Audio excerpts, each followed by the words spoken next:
अन्नपूर्णा आजीचा सगळ्यांना नमस्कार. थंडीत बाजरी खाणे आरोग्यासाठी खूप फायदेशीर असते. बाजरी गुणधर्माने गरम असल्यामुळे हिवाळ्यात आपले शरीर उबदार राखण्यास बाजरीचा खूप उपयोग होतो. हिवाळ्याच्या दिवसात शरीराला उष्णतेची खूप गरज असते आणि त्यामुळे बाजरीची भाकरी आणि मेथीची भाजी थंडीच्या दिवसात गावच्या ठिकाणी प्रामुख्याने खाल्ली जाते. शक्यतो कुठलीही भाकरी खायची तर तव्यातून ताटात म्हणजेच गरमागरम खायला जरा जास्त भारी लागते. पण हल्ली कामाच्या गडबडीत कधीकधी हे शक्य होत नाही. तर अशी उकड काढून भाकरी केली की ती पातळ पण दाटली जाते आणि जास्त वेळपर्यंत भाकरी मऊ पण राहते. तर आज मी पण अतिशय पौष्टिक अशा बाजरीच्या भाकरी बनवणार आहे. भाकरी बनवण्यासाठी मी एक छोटा पेला बाजरीचे पीठ आणि पाणी घेतले आहे. सर्वप्रथम गॅस चालू करून एका पातेल्यात घेतलेले पाणी घालून पाण्याला उकळी काढून घेऊ. मी इथे एक पेला बाजरीच्या पिठासाठी बाजरीच्या पिठाएवढे म्हणजे एक पेला आणि वरती थोडे 1.25 पेला पाणी उकळायला ठेवले आहे.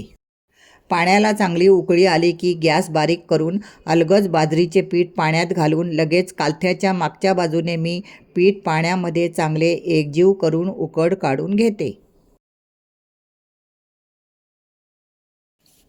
आत्ता गॅस मिडियम करून पिठातून वाफा येऊ लागल्या की समजावे पिठाला चांगली उकड आली आहे की लगेचच गॅस बंद करून घेऊ. गॅस बंद करून 5 सेकंदानंतर पीठ मोठ्या ताटात काढून कालथ्याने हलवून पिठातली वाफ काढून घेऊ.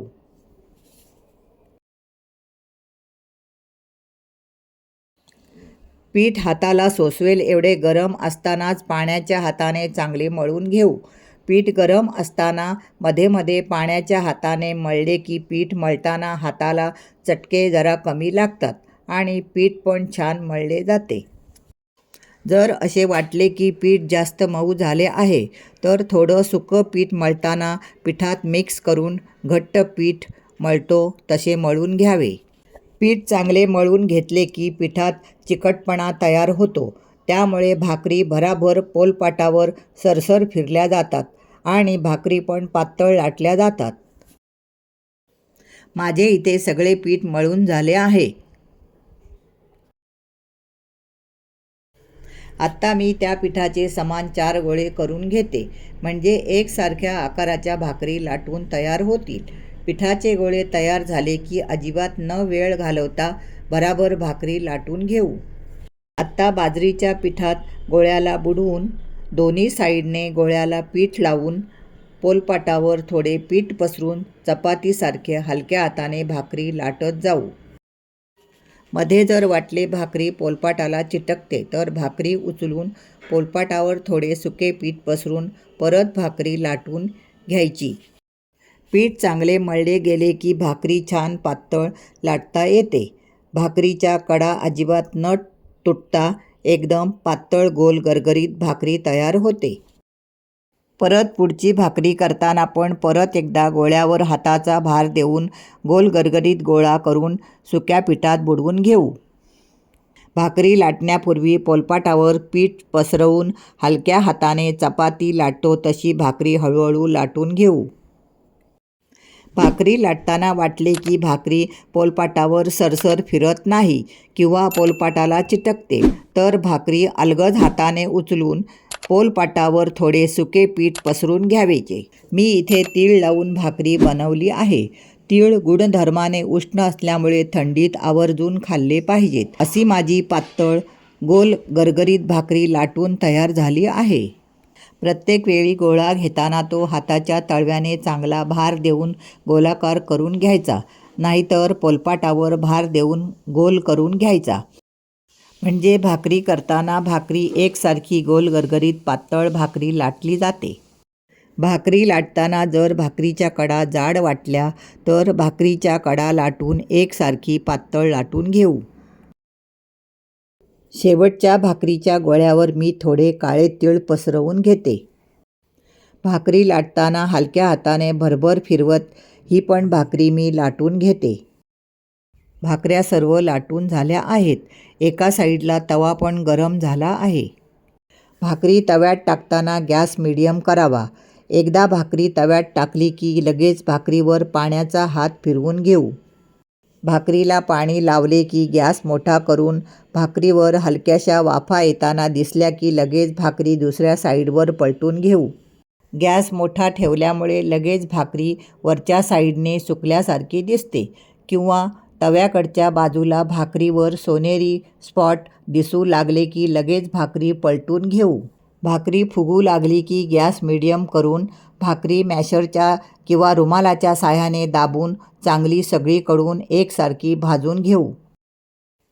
दुसरी भाकरी टाकून भाकरीवर पाण्याचा हात लावून घेतला की गॅस मोठा करून भाकरीवर वाफा येताना दिसल्या की भाकरी दुसऱ्या साईडवर पलटून घेऊ. आता दुसऱ्या साईडला भाकरीवर हलके सोनेरी स्पॉट दिसू लागले की भाकरी परत एकदा पलटी करून घेऊया. पलटी केल्यावर परत गॅस मीडियमवर ठेवून भाकरी सगळीकडून एकसारखी भाजून घेऊ. भाकरी सगळीकडून एकसारखी लाटली गेल्यामुळे छान टम फुगली आहे. भाकरी छान फुगली की समजावे भाकरी छान भाजून झाली आहे. भाकरी भाजून झाल्यावर तव्यातनं काढून घेऊ. परत एकदा गॅस बारीक करून तव्यावर भाकरी टाकली की पाण्याचा हात लावून घेऊ. भाकरी करताना गॅस मोठा बारीक करून भाकरी बनवल्या की तवा पण शेवटच्या भाकरीपर्यंत जास्त करपत नाही. नाहीतर कधीकधी तवा जास्त तापून लवकर काळा पडतो आणि भाकरीला करपट वास येतो. हिवाळ्यामध्ये बाजरीच्या पिठाची भाकरी किंवा बाजरीच्या पिठापासून बनवलेली पेज बाळंतिणीसाठी अतिशय पोषक असते. तुम्हाला जर बाजरीच्या पिठापासून बनवलेली पेज किंवा खिरीचा व्हिडिओ हवा असेल तर नक्की कमेंट करा. गरमागरम बाजरीची भाकरीवर लोण्याचा गोळा, गूळ किंवा तूप म्हणजे शारीरिक कष्ट करणाऱ्यांसाठी जास्तीचे बळ देते. घेतलेल्या पिठापासून माझ्या 4 भाकऱ्या तयार झाल्या आहेत. भाकऱ्या गार झाल्यावर डब्यात भरून ठेवाव्या म्हणजे भाकऱ्या कडक होत नाहीत. जास्त वेळ भाकऱ्या हवेवर राहिल्या तर त्या कडक होतात. तर आजच्या पौष्टिक अशा बाजरीच्या भाकरीचा व्हिडिओ आवडला असेल तर नक्की व्हिडिओला लाईक, शेअर आणि कमेंट करा. आणि तुमच्या सगळ्यांच्या आवडीच्या अन्नपूर्णा आजी चॅनलला सबस्क्राईब करा.